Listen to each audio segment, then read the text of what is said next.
Welcome to Downtown Sports. My name is Downtown Stephen Brown, and in today's video, we're going to try to continue those positive vibes that we tried to portray in the last video. But guys, before the video gets underway, do not feel any pressure at all if you're in the market for an Austin Matthews, a Mitch Marner, or even a Sidney Crosby jersey.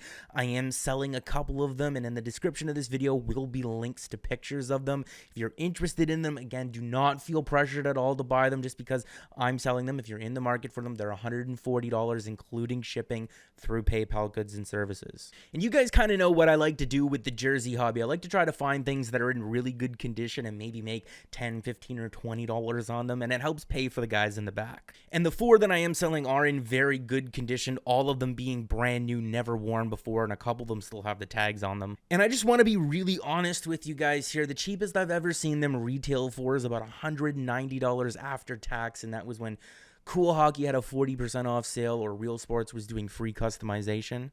But I want to be as honest as I possibly can with you guys, especially if I'm advertising something that's for sale. You might be able to find them a little bit cheaper than $140 or so on secondhand sites like Facebook, Letgo, or Kijiji.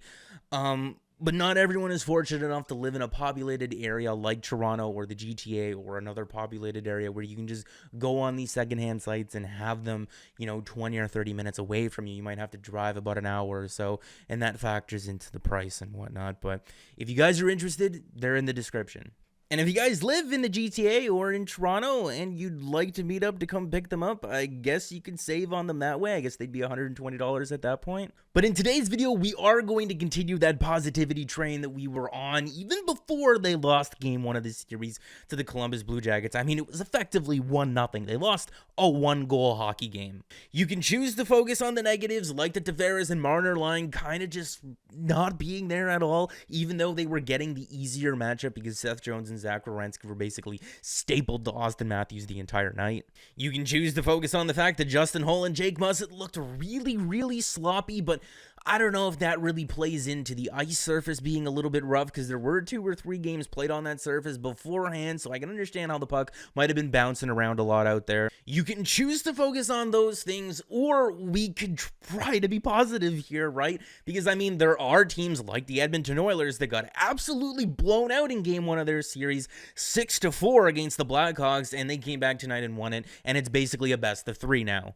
I would say that losing to the Chicago Blackhawks 6-4 when you're the 5 seed versus the 12 team is a lot more disappointing than losing to the Blue Jackets 1-0.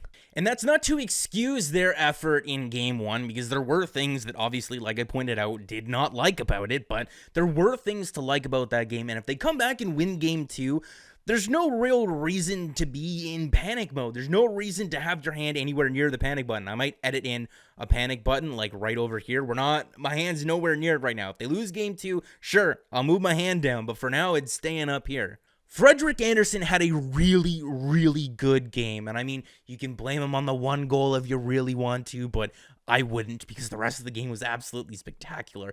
And if you wanted to be a negative Nelly about it, I guess you could say that the Maple Leafs can't be in a position to waste a performance like that from Andersen, considering the kind of performances that they were getting before the stoppage from him. But I'm choosing to be optimistic here, and I'm choosing to be positive here. That was something that I was worried about for months with Frederik Andersen, and he came in here and gave us an absolute spectacular performance, and that's something to build on for game 2, because if you had to ask me before the series, Steven, what's the one thing that you're worried about when it comes to the Leafs? It was Frederik Andersen. I'm not worried about them scoring goals. We will figure that out. They'll figure that out. But if Frederik Andersen's going to play good, they should have this series on a silver platter. Now, I know I'm going to get some heat for this, but I am more confident in the Toronto Maple Leafs winning this series now than what I was before game 1. Because the performance that Frederik Andersen gave us in game 1, that wasn't a fluke. No. Frederik Andersen had that swagger to him where he's just like,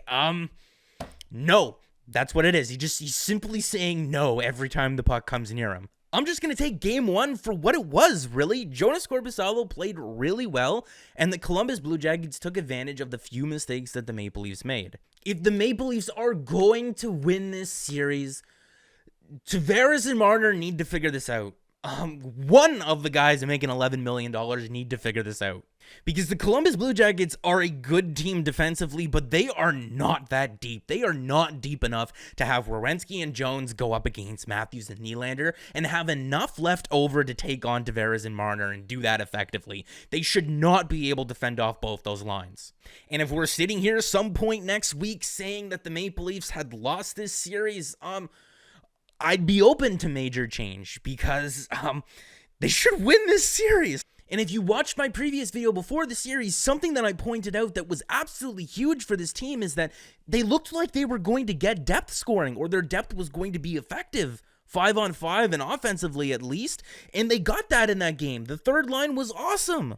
I've said it several times about this team throughout this season. The solution to their problems are in the room. Or at least at this point, I guess they kind of have to be. But I want to leave you guys on this note, and it's going to piss you off because it pisses me off every time I think about it. But think back, over the last 2 seasons, ever since John Tavares has joined the team, has there ever been a stretch longer or about 5 to 10 games or so where the Austin Matthews line and the John Tavares line were both clicking at the same time? Think about it. Think about it. No. The answer is no. And that makes me really friggin' mad because they got 4 guys on there with all-world talent, and it's like, well, why not? But the one thing that kind of gives me a little bit of calming presence and it puts me back into the element here is that this is the Leafs. We're not talking about the Raptors here. We're not talking about the best team in Toronto. We're talking about the Leafs. Whether they were going to do the thing or not, they were always going to make it stressful. So of course they lost game 1. Listen, if they lose game 2, I not even I can sit here and bullshit positivity after that.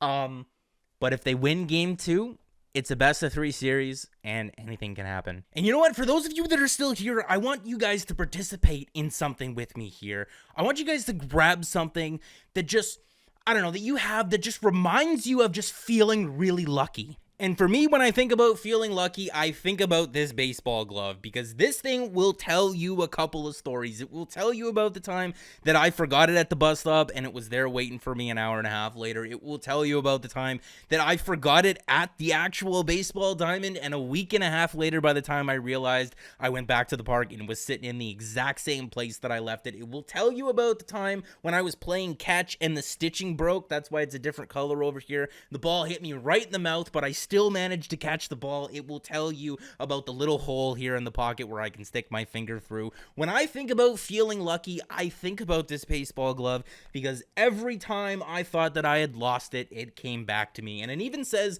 Black Magic here on the inside of the pocket. So we are going to use the last ounce of black magic, or the last ounce of luck that is left in this 20-year-old or so baseball glove. And we're going to use it on the Leafs winning this series. Hopefully, anyway. I don't have faith in the team. I have faith in this glove. That's what I have faith in. So make sure to like the video if you did like it and subscribe for more because more is always on the way. And guys, remember the Leafs are going to take it to them in game 2.